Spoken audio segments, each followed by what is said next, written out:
channel Ngulik Horor.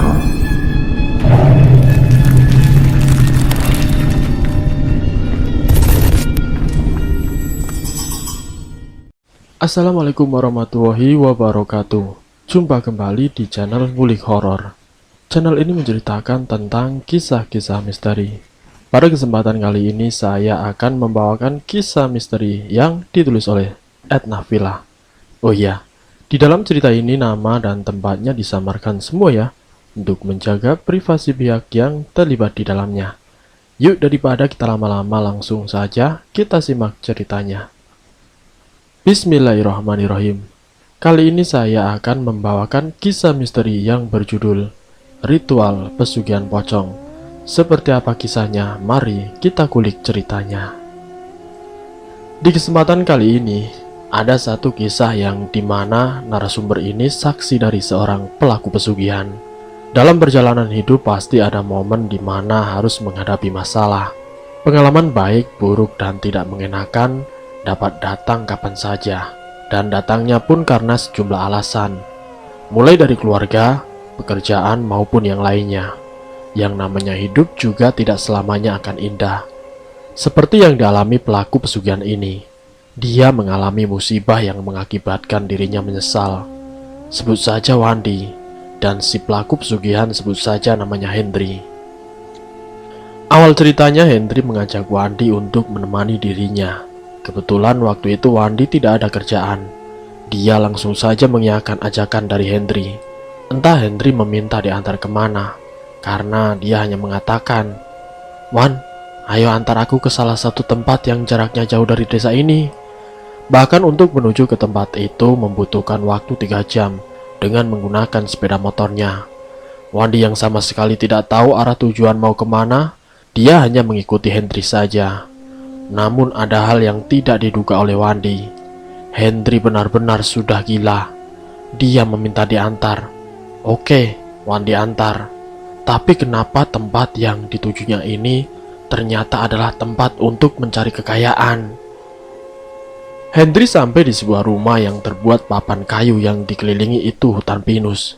Rumah itu dikenal sebagai rumah dukun sakti. Dukun itu adalah perantara dari banyaknya orang yang ingin mendapatkan kekayaan dengan cara instan, yaitu dengan cara melakukan ritual pesugihan. "Dri, kamu sudah gila apa gimana? Ngapain kamu ke rumah dukun?" tanya Wandi kepada Hendri. "Ya saya mau melakukan pesugihan lah," jawab Hendri dengan entengnya. "Dasar gendeng, kamu tahu kan, itu tidak boleh dalam agama. Itu namanya musyrik, Dri. Kamu tidak usah aneh-aneh, mending kita pulang saja yuk," ajak Wandi kemudian. "Sudah nyampe, mosok mau pulang? Nanggung Wan, mending kamu tunggu aku di sini. Aku mau ke dalam dulu," kata Hendri. Wandi sudah tidak habis pikir dengan kelakuan dari Hendri. Hendri sendiri tahu kalau melakukan pesugihan itu tidak boleh dalam agama. Tapi mau tidak mau Hendri pun harus melakukan pesugihan. Karena dalam rumah tangganya sudah di ujung tanduk. Istri dan anak-anaknya akan meninggalkan Hendri jika rumah satu-satunya yang mereka tempati disita oleh pihak bank. Bukan maksud istri dan anaknya Hendri tidak mau kalau hidup miskin, tapi dari kebiasaan dan perilakunya Hendri yang membuat mereka marah. Wandi yang penasaran dengan keluarganya Hendri pun menanyakan kepada Hendri, "Sebenarnya ada masalah apa kamu dan keluarga kamu? Bukankah keluargamu baik-baik saja, tidak ada masalah?" tanya Wandi. "Iya, memang tidak ada masalah sebelumnya. Namun kenapa aku ingin melakukan pesugihan? Karena aku ingin melunasi semua hutang-hutangku yang sudah menggunung, dan rumah yang sekarang ditempati oleh anak dan istriku itu sudah kugadaikan ke bank.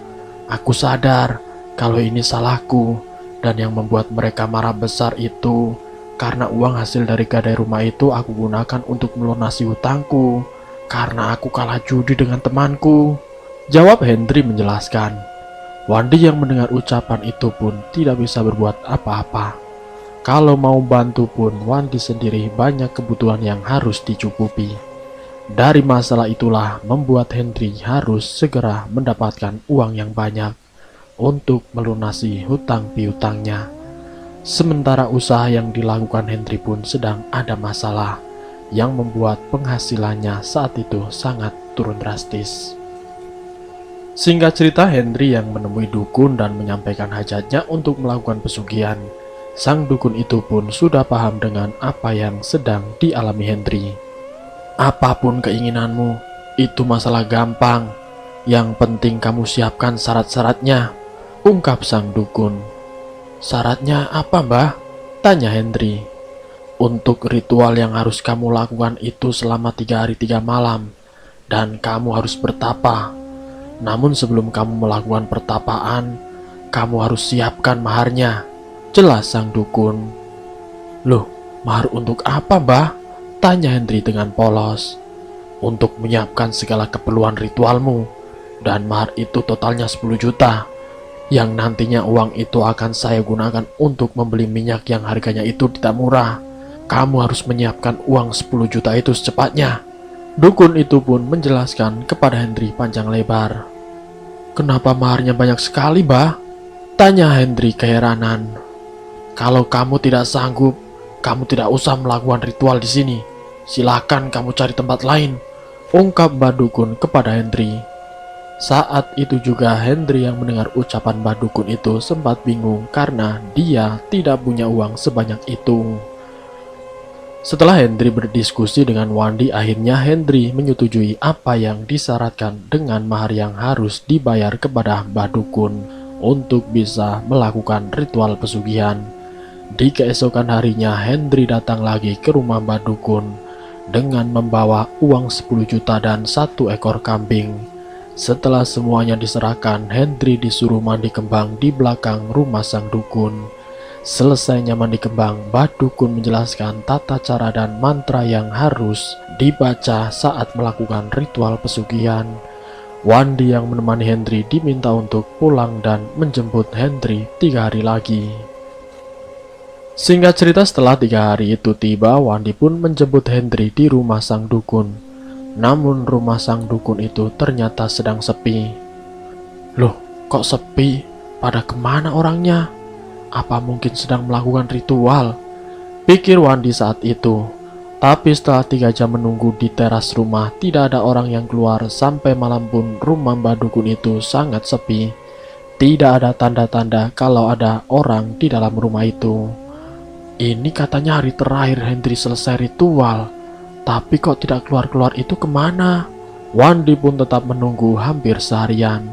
Sampai jam 9 malam, tiba-tiba Henry ini muncul dari arah belakang rumah sang dukun. Tapi Henry muncul sendirian. Bagaimana, Henry? Ritualnya sudah selesai? Sudah sukses kamu? Tanya Wandi. Tanyanya nanti saja. Kita pulang dulu, sudah malam, jawab Henry. Di sepanjang perjalanan pulang, mereka mengobrol agar tidak mengantuk. Karena memang jam sudah menunjukkan pukul 9:30 malam. Setelah sampai di rumahnya Henry, saat Wandi ini hendak pulang, Wandi dihentikan oleh Henry. Wan, sini dulu, duduk sembari istirahat. Saya mau cerita, kata Henry. Kemarin itu saya didatangi oleh sosok pocong yang akan menjadi sesembahanku. Sosok itu tidak seperti sosok pocong yang lainnya. Dia berwujud sangat cantik bak bidadari, ungkap Henry. Berarti kamu sudah sukses dong, kata Wandi. Ya, semoga saja berhasil, dan ada hal yang tidak aku duga sebelumnya. Tadi kamu ke rumah Mbah Dukun, rumahnya sepi tidak berpenghuni kan? Tanya Henry. Iya, Henry, memangnya Mbah Dukun itu kemana? Tadi sama sekali tidak kelihatan, jawab Wandi keheranan. Kamu tahu tidak, Wan? Saat aku melakukan ritual di hari pertama, Mbah Dukun itu ternyata meninggal dunia, Wan, kata Henry. Innalillahi, yang benar saja, Henry, ujar Wandi terkejut.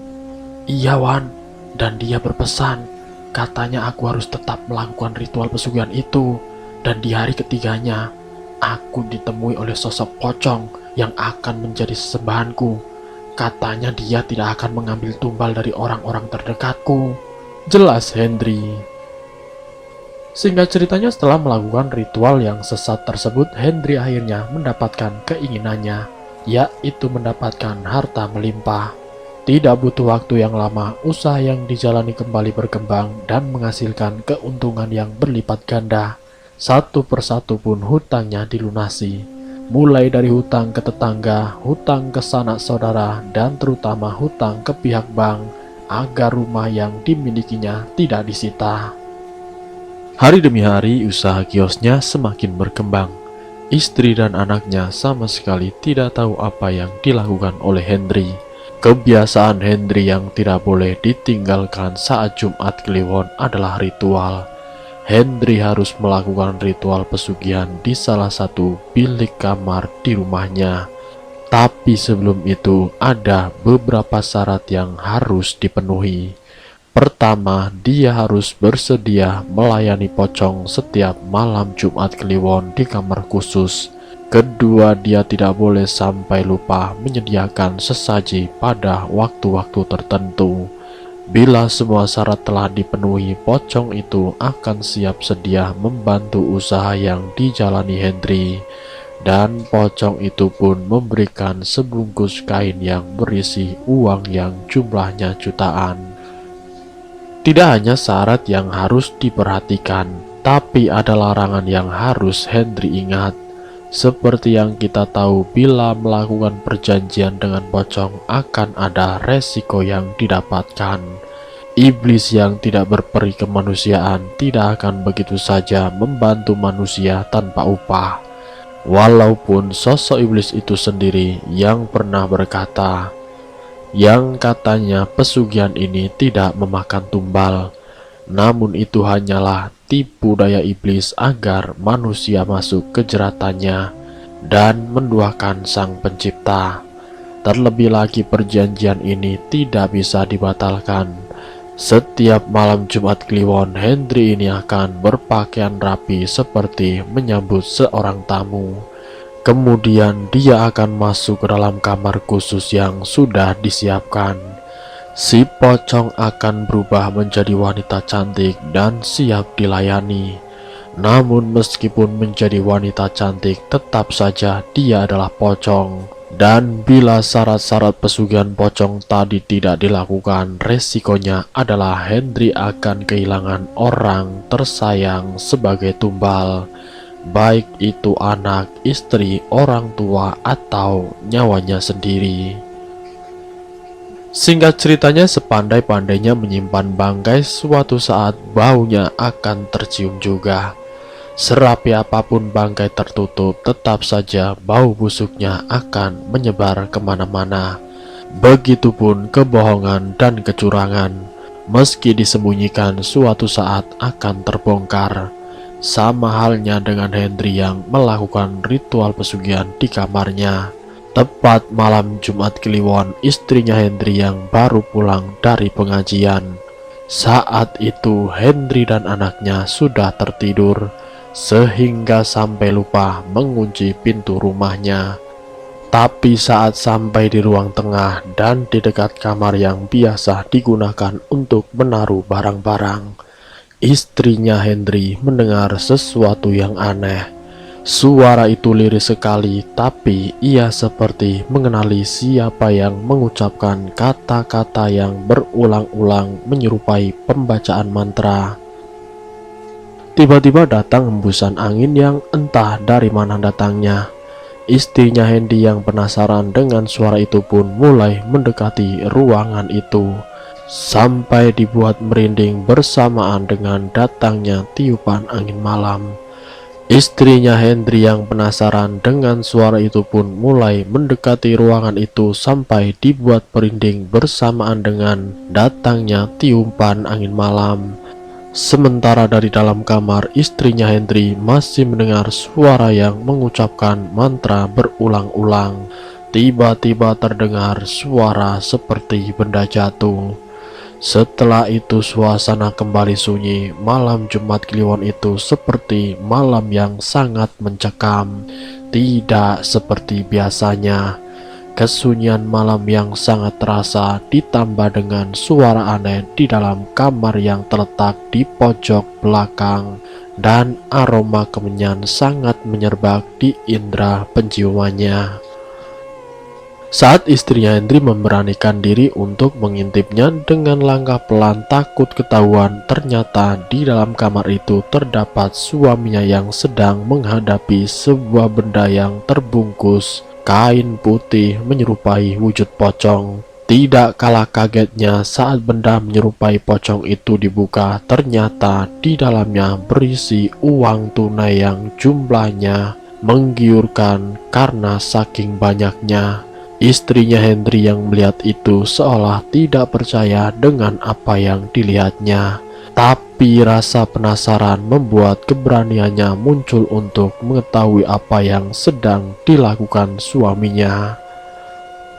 "Apa yang sedang kamu lakukan, Mas?" tanya istrinya Hendri. Hendri yang mendengar suara dan mendapat pertanyaan itu sontak saja terkejut. Namun cepat-cepat wajahnya berganti dengan senyuman begitu mengetahui yang datang adalah istrinya.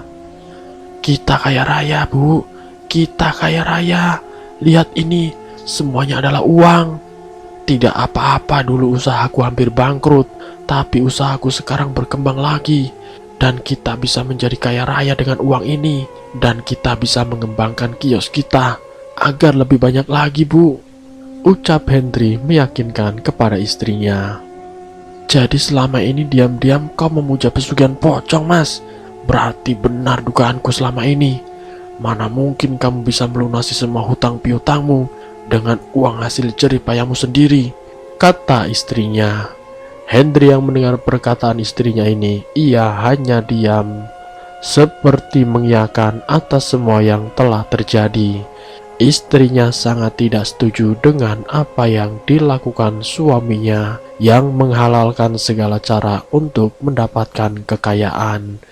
Ia takut bahwa semua itu akan menjadikan petaka bagi keluarganya.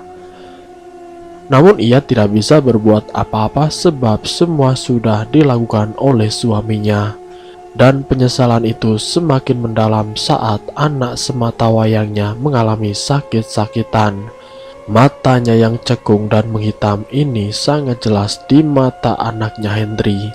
Sempat dibawa ke dokter, dokter itu mengatakan kalau anak itu hanya kecapean. Namun tidak hanya itu saja, perut anaknya Hendri ini di setiap malamnya akan sangat sakit seperti didusuk-tusuk. Anaknya ini sering mengadu kalau setiap malam pasti perutnya sakit dan bermimpi buruk. Mimpi buruknya ini seperti didatangi oleh sosok pocong yang wajahnya sangat menyeramkan. Tidak hanya satu atau dua kali memimpikan sosok pocong itu, tapi hampir 1 bulan berturut-turut sosok pocong itu hadir di dalam mimpinya. Istrinya Hendri yang mendengar cerita dari anaknya semakin was-was akan hal yang tidak diinginkan bakalan terjadi. Di saat Hendri sedang melakukan ritual lagi, anaknya ini menangis dan menjerit-jerit. Istrinya Hendri yang mendapati kondisi anaknya yang kian memburuk, ia tahu kalau suaminya ini sedang melakukan ritual pesugihan untuk melancarkan kekayaannya. Brak! Pintu kamar yang digunakan ritual didobrak oleh istrinya dengan kemarahannya. "Kamu puas, Mas? Puas kamu, Mas?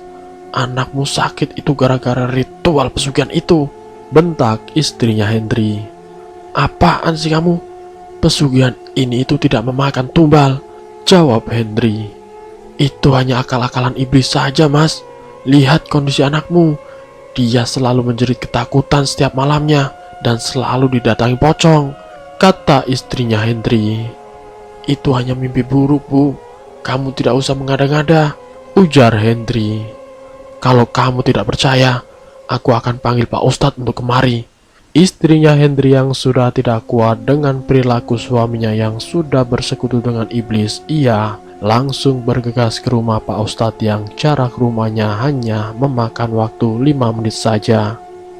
Tidak berselang lama, istrinya Hendri pun pulang ke rumah dengan Pak Ustadz di sampingnya.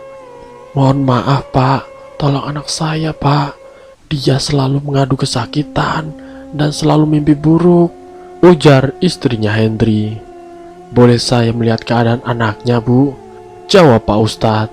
Silahkan Pak. Lalu kemudian Pak Ustadz pun melihat kondisi anaknya Hendri yang terbaring di atas ranjang. Innalillahi wa inna ilaihi roji'un. Sontak saja Hendri dan istrinya terkejut mendengar apa yang diucapkan oleh Ustadz tersebut. Kenapa Pak? Ada apa dengan anak saya? Ujar istrinya Hendri. Maaf Pak, Bu, anak ini sudah meninggal dunia. Dan menurut batin saya, anak sampean ini meninggalnya tidak wajar karena sukmanya ini ada di genggaman iblis. Jelas Pak Ustadz. Di tangan iblis bagaimana Pak? Tanya istrinya Hendri. Maaf sebelumnya, anaknya sampean ini meninggal karena dijadikan tumbal pesugihan. Jawab Pak Ustadz. Istrinya Hendri yang mendengar itu sontak saja terkejut dengan air mata yang sudah membasahi pipinya. Puas kamu Mas, puas? Hah? Gara-gara pesugihanmu, anak kita meninggal. Bentak istrinya Hendri yang sudah tidak terbendung lagi. Hendri yang mendapat amukan dari istrinya hanya bisa diam saja. Pak Ustadz yang masih berada di situ pun hanya terdiam, tidak mau ikut campur urusan mereka. Kematian adalah kehendak dari Tuhan. Namun perasaan bersalah telah melakukan pesugihan membuat Hendri tidak bisa berbuat apapun. Tidak hanya perasaan bersalah setelah kepergian anaknya, beberapa kali rumah Hendri sering didatangi makhluk gaib berwujud manusia yang mengawasi dari kejauhan. Dan penyesalan itu semakin mendalam saat istrinya meninggal di jalan raya akibat ditabrak kendaraan bermotor sepulang dari pasar. Hendri yang menduga kalau istrinya meninggal ini karena ulah sesembahnya. Ia sangat-sangat menyesal melakukan pesugihan. Menyadari semua adalah bagian dari syarat yang harus dipenuhi setelah menerima kekayaan. Ritual pesugihan pocong itu pun sudah tidak dilakukan lagi. Hendri melakukan taubat dan tidak mau lagi melakukan ritual di malam Jumat Kliwon. Namun seiring taubatnya Hendri, harta kekayaannya pun lambat laun telah habis. Apa yang sudah dilakukan Hendri selama ini tentu tidak sebanding dengan resiko yang harus ditanggungnya. Kenikmatan duniawi yang Hendri rengguk sirna dalam sekejap mata. Dan kini Hendri hanya hidup sebatang kara. Hendri sudah tidak memiliki apapun lagi. Dan selesai. Semoga dari kisah ini kita dapat mengambil hikmah dan pelajarannya. Ambil sisi baiknya dan buang jauh-jauh sisi negatifnya. Terima kasih untuk kalian yang sudah mampir di channel kami. Jika kalian tertarik dengan video kami, silahkan tekan tombol like, share, dan komen. Dan subscribe untuk mengikuti video-video kami yang selanjutnya. Wassalamualaikum warahmatullahi wabarakatuh.